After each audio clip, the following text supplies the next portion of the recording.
Assalamualaikum warahmatullahi wabarakatuh teman-teman semua ya. Ketemu lagi dengan channel Mas Ragil, channel yang bahas tentang bagaimana kita berwirausaha di desa teman-teman ya. Oke. Nah, pada video kali ini ya, saya sering melihat pertanyaan teman-teman semua ya. Tapi saya tidak bisa menjawab satu persatu, maka saya rangkum di video ini ya teman-teman ya. Jadi banyak teman-teman semua yang menanyakan masalah berbagai macam error yang terjadi pada mesin EDC mandirinya pada saat melakukan transaksi ya teman-teman ya. Oke, jadi pada video kali ini saya akan memberikan jenis-jenis error yang terjadi pada mesin EDC kita pada saat kita melakukan transaksi teman-teman ya, supaya teman-teman nanti tidak bingung, dan saya akan memberitahukan juga solusinya bagaimana pemecahannya ya. Jadi kalau nanti menghadapi konsumen sahabat bertransaksi muncul error, teman-teman bisa tahu, oh berarti kalau kodenya ini maksudnya ini dan bagaimana solusinya. Oke, jadi jangan kemana-mana, terus simak videonya Mas Ragil sampai selesai. Jangan lupa untuk subscribe, like, dan share. Oke, salam wirausaha.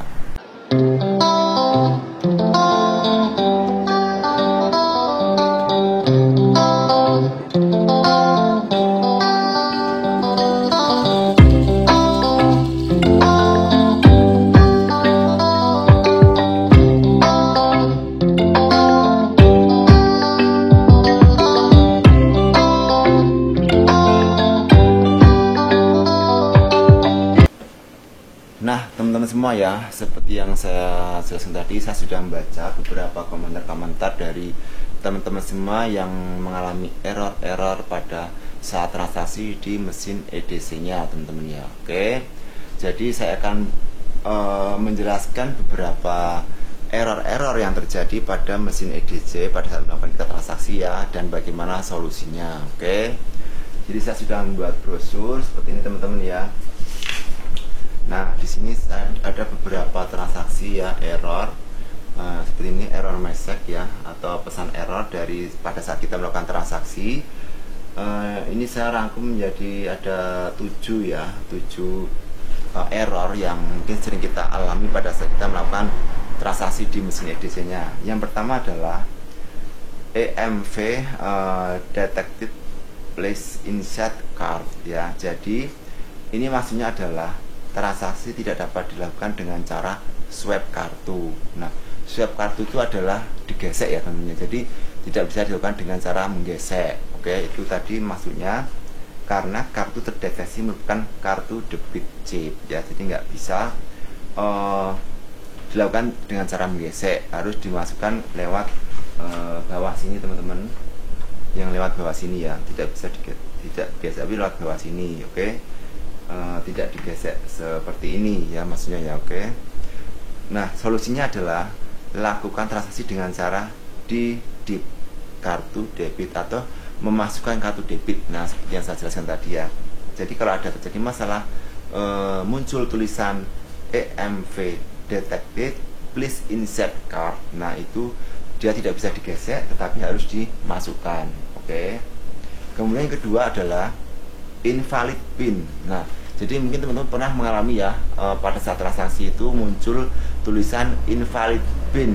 Nah, invalid pin ini maksudnya apa? Nah, invalid pin itu maksudnya adalah kartu debit yang digunakan tidak diizinkan melakukan transaksi. Oke.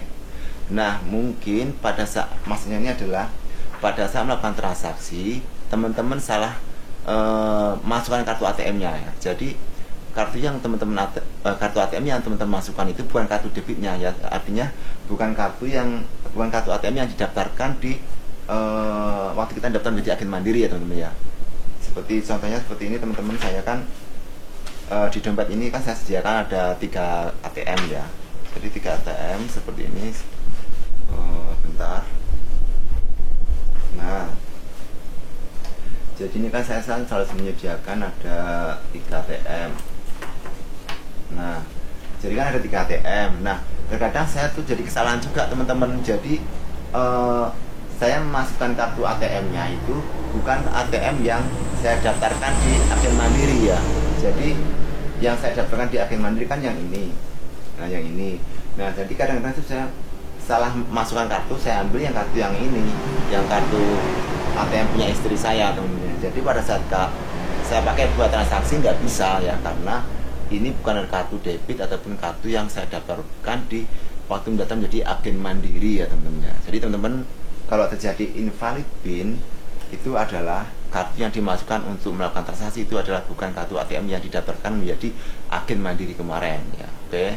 Jadi nanti bisa dicek ulang ya. Nah ini solusinya adalah lakukan pengecekan jenis kartu debit yang digunakan. Nah seperti saya jelaskan tadi, cek lagi apa kartu ATM-nya sudah benar ya, kartu ATM yang memang kita gunakan waktu daftar di agen mandiri atau bukan itu. Oke. Dan teman-teman kalau bisa ini ya saya sarankan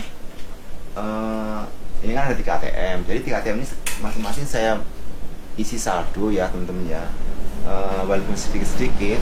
Ini fungsinya untuk apa? Seandainya yang di kartu utama kita ini saldonya habis, kita punya cadangan di ATM yang lain ya. Ini misalnya yang ini kan ATM istri saya, jadi ATM istri saya juga saya tulis saya isi saldonya.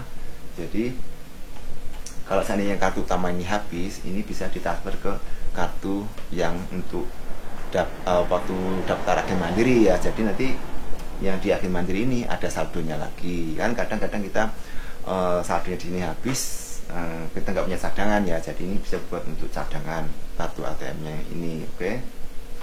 Itu yang invalid PIN ya. Kemudian yang ketiga,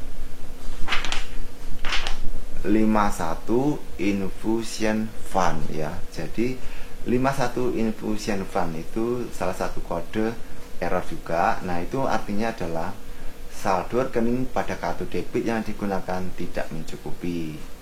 Nah jadi kalau teman-teman nanti pas suatu transaksi muncul tulisan 51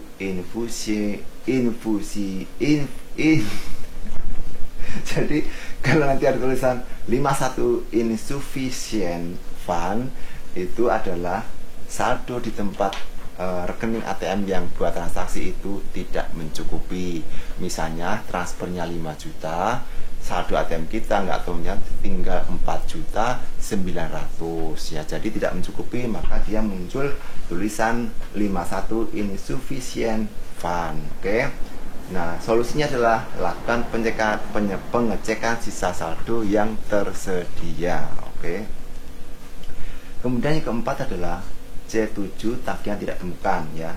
Jadi mungkin pada saat transaksi teman-teman juga pernah mengalami yang namanya C7 tagihan tidak ditemukan. Oke. Nah, kalau tagihan tidak ditemukan itu permasalahannya adalah salah input nomor ID tagihan ya. Jadi pada saat kita transaksi kita salah memasukkan nomor rekeningnya tujuan ya, ataupun konsumen yang memberikan nomor rekening tersebut tidak benar ataupun kurang ataupun lebih ya. Jadi itu dicek lagi aja nanti solusinya ya, ulangi transaksi dengan memasukkan nomor rekening yang benar ya. Jadi seperti itu ya, C7 tagihan tidak ditemukan. Oke. Nah kemudian yang kelima saya lanjutkan yaitu 55 incorrect PIN ya. Jadi yang 55, yang kelima adalah kodenya adalah 55 incorrect PIN. Nah kalau muncul tulisan 55 incorrect PIN, itu artinya adalah salah input nomor PIN kartu debit ataupun kartu yang konsumennya juga bisa juga ya. Jadi namanya adalah incorrect PIN ya. Jadi kalau teman-teman transaksi muncul incorrect PIN berarti salah memasukkan PIN, dan harus hati-hati karena kita mempunyai cuman 3 kali kesempatan ya. Kalau salah terus 3 kali berturut-turut, maka kartu ATM-nya akan terblokir dan harus menghubungi pihak bank terkait. Oke, jadi harus hati-hati teman-teman ya kalau memasukkan PIN. Oke. Kemudian yang keenam adalah B5 bill ref not found. Oke. B5 bill ref not found. Nah, ini maksudnya adalah salah input nomor pembayaran ya, salah input nomor pembayaran. Nah, jalan keluarnya adalah ulangi transaksi dengan input nomor pembayaran yang benar. Nah, mungkin teman-teman pernah juga mengalami ya, ini biasanya terjadi pada saat pembayaran virtual account ya, virtual account ataupun juga Shopee ataupun juga pembayaran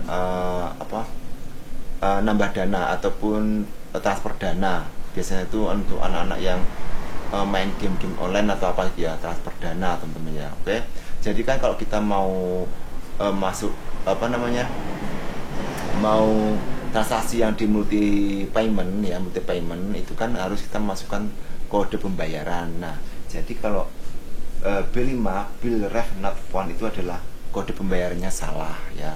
Biasanya kode pembayaran kan ada 5 angka atau 4 itu kalau nggak salah, 4 atau 5 itu 4 kalau nggak salah. Jadi ada 4 atau 5 angka kode pembayarannya ya, 89 atau berapa itu kalau Bank Mandiri ya. Kalau kayak seperti Shopee seperti itu kan nanti kan beda-beda kode pembayarannya. Jadi kalau B5 bill ref not found itu adalah salah memasukkan kode pembayarannya. Solusinya adalah ulangi transaksi dengan memasukkan nomor pembayaran yang benar. Oke. Kemudian yang ketujuh adalah B9 invalid ID ya, invalid ID. Artinya adalah salah input nomor ID yang akan dibayar ya. Jadi invalid ID itu adalah salah memasukkan nomor tujuan ya, nomor tujuannya yang seperti yang saya sudah jelaskan jauh tadi, nomor rekening konsumen tujuan itu ada yang salah ya. Salah di sini artinya adalah bisa jadi salah nomor-nomornya, bisa jadi kurang nomornya, bisa jadi lebih nomornya ya. Jadi kalau terjadi hal seperti itu nanti dikonfirmasi lagi dengan pihak konsumennya untuk pengecekan ulang apakah nomor rekening tujuan tadi udah benar atau belum, seperti itu teman-teman ya. Oke. Jadi penting sekali ya kita sebagai agen mandiri untuk mengenal jenis-jenis error yang terjadi pada saat kita melakukan transaksi di EDC mandiri kita, supaya nanti kita tidak bingung dan kita tahu pemecahannya kalau misalnya terjadi kode-kode masalah seperti yang saya jelaskan tadi teman-teman ya. Oke. Jadi mungkin seperti itu teman-teman ya untuk saya pada video kali ini tentang beberapa jenis-jenis error yang terjadi pada saat kita melakukan transaksi di mesin EDC mandiri kita. Oke, semoga bisa bermanfaat dan jangan lupa untuk selalu nonton video-video terbaru dari Mas Agil dan jangan lupa untuk subscribe, like, dan share. Oke, salam wirausaha.